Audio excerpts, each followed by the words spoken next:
Unraveling, Mad as a March Hare, a dive into English idioms. Hello everyone, and welcome back to our channel. Today, we're diving into a fascinating English phrase that you might have heard before, mad as a March hare.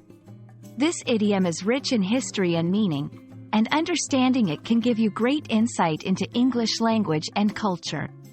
So, let's hop right in and explore what makes this phrase so special.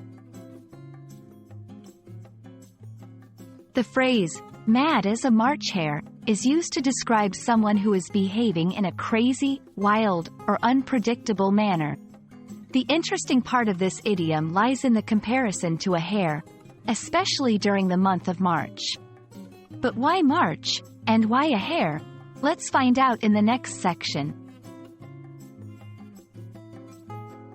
The origin of mad as a March hare dates back to centuries ago, rooted in the observation of hares' behavior during their breeding season, which peaks in March. During this time, hares can be seen acting very strangely and excitedly, including boxing at other hares, jumping vertically for no apparent reason, and generally displaying erratic behavior. This unusual behavior was likened to madness by observers, hence the phrase.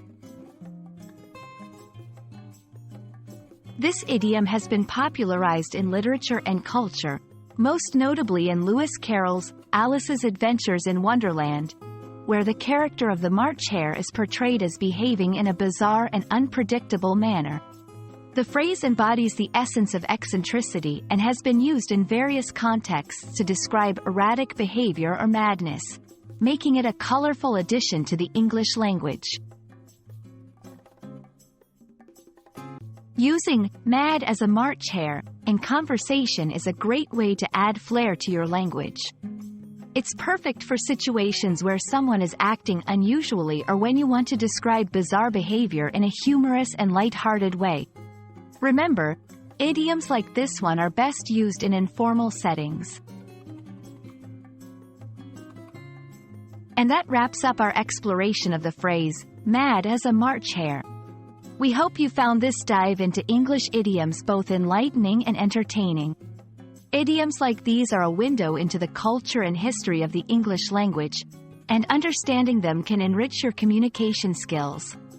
Thanks for watching, and we hope to see you in our next video.